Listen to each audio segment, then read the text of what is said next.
Di sini saya sedang bersama Mbak. Kenalkan, saya Mbak Tata. Ya, di sini saya izin ingin bertanya.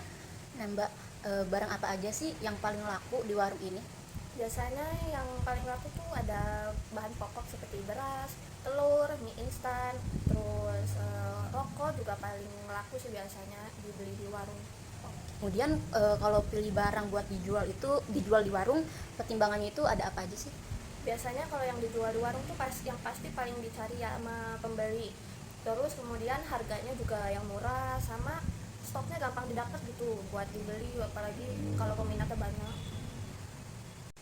Kalau menurut Mbak Tata sendiri, lebih pilih barang murah atau yang kualitasnya bagus? Harus seimbang, karena kalau murah tapi jelek kan pelanggan nggak mau beli, tapi kalau mahal pelanggan lebih pilih cari di tempat lain gitu yang lebih murah, jadi harus seimbang. Gimana sih cara ngecek barang sebelum dijual? Kalau bahan makanan kayak beras tuh harus dicek kalau lihat ada kutunya atau enggak, sama kalau minyak harus bening gitu. Telur juga dicek satu-satu, takutnya ada yang busuk jadi nggak kejual.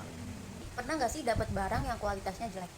Pasti pernah, kayak misalnya gula itu kan gampang menggumpal tuh. Terus sama mie instan yang udah mau kadaluarsa itu biasanya kita komplain ke pemasok barang dan biasanya minta ditukar sih. Biasanya kalau belanja barang itu buat di warung itu di mana sih? Biasanya beli tuh di toko agen, di distributor gitu ya buat pemasoknya. Tapi kalau di pasar lebih murah pasti belinya di pasar. Kenapa Mbak pilih langganan dari pemasok tertentu? Karena yang pasti lebih gampang, udah gitu juga bisa diantar dari tokonya, terus juga bisa dapat harga yang lebih murah, dan kalau udah deket nih udah langganan bisa bayarnya nanti di akhir gitu. Kalau misalnya stok dari pemasok habis, itu gimana sih Mbak? Pasti kita muter ya cari toko lain atau agen lain. Nah kalau misalkan emang stoknya lagi langka atau lagi nggak ada di mana-mana, itu pasti kita bilang ke pelanggan biar dikasih alternatif tertentu gitu buat itu lah. Kemudian gimana sih caranya Mbak Tata atur uang buat beli stok? Harus pintar-pintar ngatur sih ya, karena jangan sampai duit yang harusnya buat beli stok malah kepake buat beli yang lain. Kita juga biasanya pakai catatan gitu biar tahu mana barang yang harus dibeli duluan gitu. Mbak Tata sendiri pernah nggak sih kebanyakan stok terus malah nggak laku?